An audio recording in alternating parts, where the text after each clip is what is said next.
Hey, it's Steve. Today we're going to take a look at the Athearn N-Scale 57-foot mechanical reefer with sound. Okay, so let's go ahead and get one of these cars opened up here.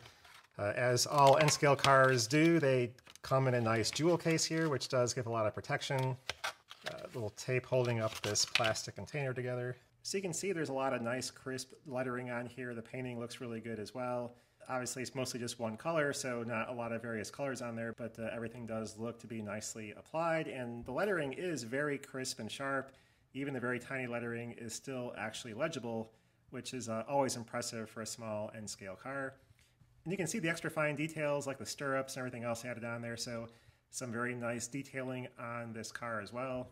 You can see here as well you have the metal wheel sets with electrical pickups, and it does look like these may not have a huge amount of turning ability, and that is likely why they do have this rated as a 9 3/4 inch radius minimum for these cars. And these do have a soundtracks decoder in them. I'm not sure how this opens up. Usually you can either pry open the bottom or the top. This looks to be a solid bottom piece, so I think probably we can get the lid off, or the roof off this car.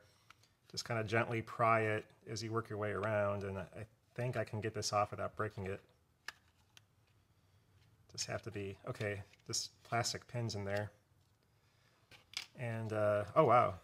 So there's our sound decoder. It's a soundtracks decoder and speaker, but that is a hefty capacitor in there, so that should provide for some pretty good operation, as dirty track and all that isn't going to really cause any interruptions. Now, the sound on this is only going to come on intermittently anyway, so you're just going to hear the compressor and the generator cycle on and off, and then it'll be quiet for a while and it'll cycle back on and so forth. So this is not going to be making sound all the time, but nonetheless, this should prevent any kind of reset cycle from happening very much with the decoder board. So that does also provide some additional weight. So we'll see what this weighs in at. So right around 1 1/4 ounces. So that is pretty close to where it should be based on the NMRA recommendation for a piece of rolling stock of this size. So anyway, let's take a look at what these sound like on the various project layouts I have going on, and also take a look and see whether they can handle an 8.5 inch radius curve. All right, I have this hooked up to DC power, so we'll turn it on and see how the sound kicks on.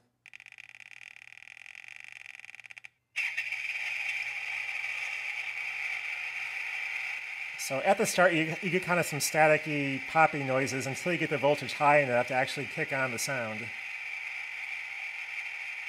Now with DCC, that wouldn't be a problem. But the sound out of the box is very loud.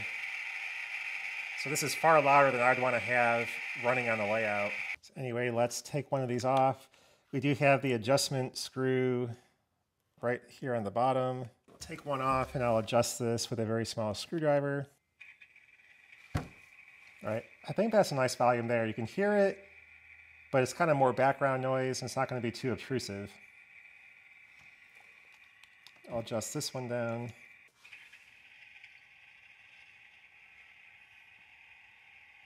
So we'll go ahead and just try to push these cars around this layout with the 8.5 inch radius curves.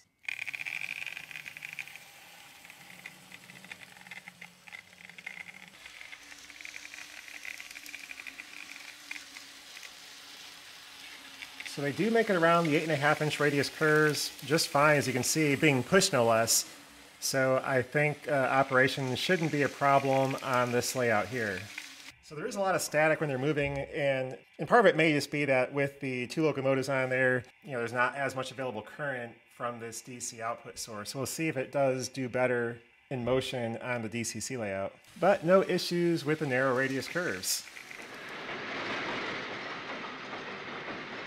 So you can hear the cars and the locomotive.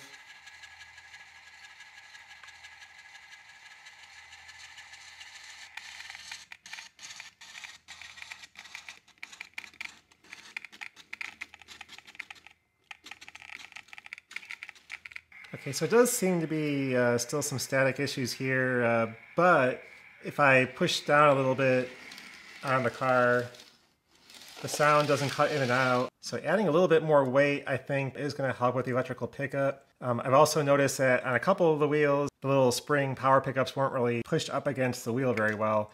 And so bending those a little bit probably will help as well.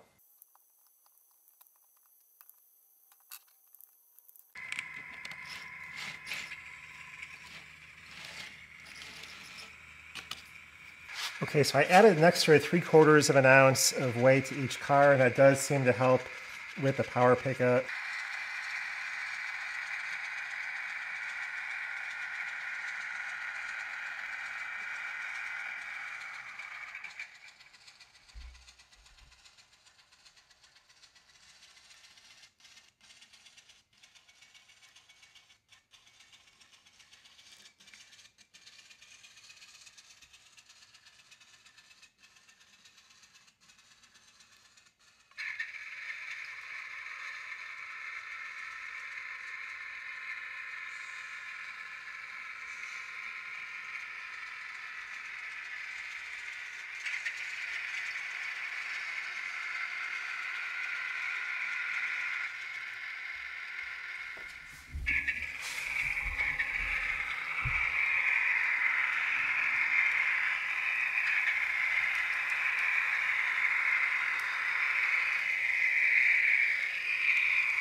So that does seem to solve the issue. Add a little bit of weight and you're going to have much, much better sound operation. So anyway, that's a look at the Athearn 57-foot mechanical reefer. These are really nice looking cars. The detail and the lettering is done really well. The sound is pretty nice. The issue, as you saw here, was that it does tend to cut out pretty easily.